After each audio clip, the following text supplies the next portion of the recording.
Oh, I'm gonna love this book! We're back to my favorite part of the week where we sit down to read Goodreads reviews of different books and figure out are they worth adding to our reading list. Now, last week we went onto a sleep token public fanfiction kind of realm. This week we're shoving it down to athlete, please don't cry, you're so sexy territory. With Bad Intentions by Mila Kane. Mila Kane? I think it's best we just rip the band-aid off and go right in. So evidently I have a thing for hockey bad boys. Samesies, you have reached your target audience. That was part of the trouble with this highly sexualized, disconcerting bully romance. He really was a boy, and his love interest was a girl. He was a boy, something, please don't copyright strike me. I feel like bully romance gets a really bad rap, and I don't know why. I love a good bully romance. Possibly because I wish my bullies would have somehow magically fallen in love with me. They didn't. That's why I make videos on the internet. Moving on. The main characters are high schoolers, not even 18 when the story begins. That man has not been 18 in the past 20 years. I'm sorry. What the heck? I would have been much more comfortable with the dark subjects this book tackles if the protagonists had been college seniors or older instead of high school seniors. I don't know what y'all were doing in high school, but I was a hermit. I was staying inside, had finals, I was studying all the time. Oh god, but I would have made time for this. Oh, I also didn't have hockey in my school, but that was possibly because I lived in Portugal, so we had surfers. I wondered what a bully romance is. In this case, it was more about control than outright meanness, although it had a tinge of that too, and wasn't pleasant. Fascinating, but unpleasant. Story, my fucking life. Apart from that, this book covered no new ground. You know, a book with a cover like this, what were you expecting? It's not gonna be groundbreaking, people. And I do not have a problem with it. We're like 2 minutes in and I'm already down to put this on my TBR. A boy from the wrong side of the tracks, who has been on both ends of violence, meets the awkward, straight A overachiever who's trying to escape her overprotective parents. Sound familiar? Dirty Dancing with hockey sticks? I wish I had the graphic design skills to envision what Dirty Dancing with hockey sticks would have been like. But the author did flesh out her stereotypes pretty well, giving them unique stories and attitudes and feelings.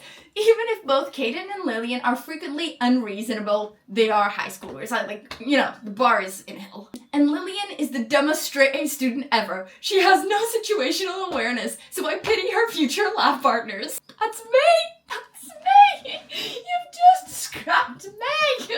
A very nice ending diverted me from plot loopholes and irrational and downright idiotic behavior from the characters. So this ended at a solid 3 stars for me, and I'll read another. Again, they're high schoolers, what did you expect? This review was really short. I feel like we need another one, solely to justify me adding this to my reading list for absolutely no reason. This is what I'm talking about. My first read by Mila Kane, and I absolutely loved it. This was a bully romance executed to perfection. Kate and Lily's story takes you on an emotional roller coaster, and no doubt about it. See, Chris, you're my man. You get what we want. If this doesn't make you squeal and giggle and kick your feet, what is the point of a book? We're taking a book too seriously these days. I just want to have a laugh. I want to giggle, okay? Here's a scene that I found really beautiful. Hard ridges of scar tissue met my fingers and I stilled. Caden seemed to freeze for a moment. His mouth spoke against my skin. Don't.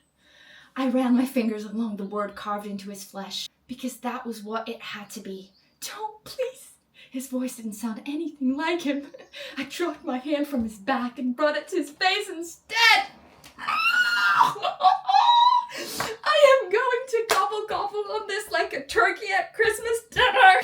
The word written on his back was worm, and it had been cut to his skin by his former foster parents when he was 8. Oh my god, this hits the spot so well.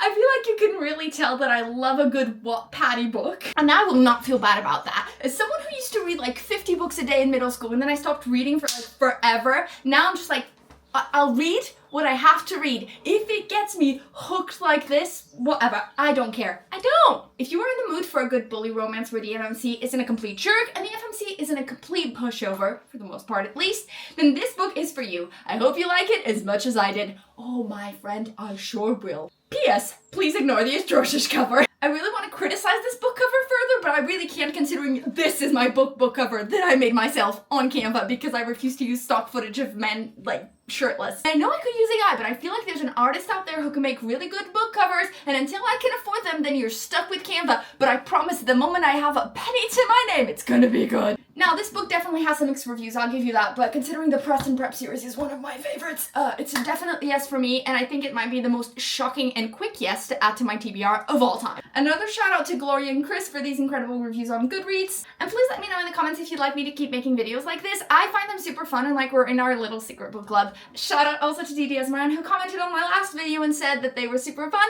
I know this video was a little bit shorter, but I hope you enjoyed it. See you on the next one!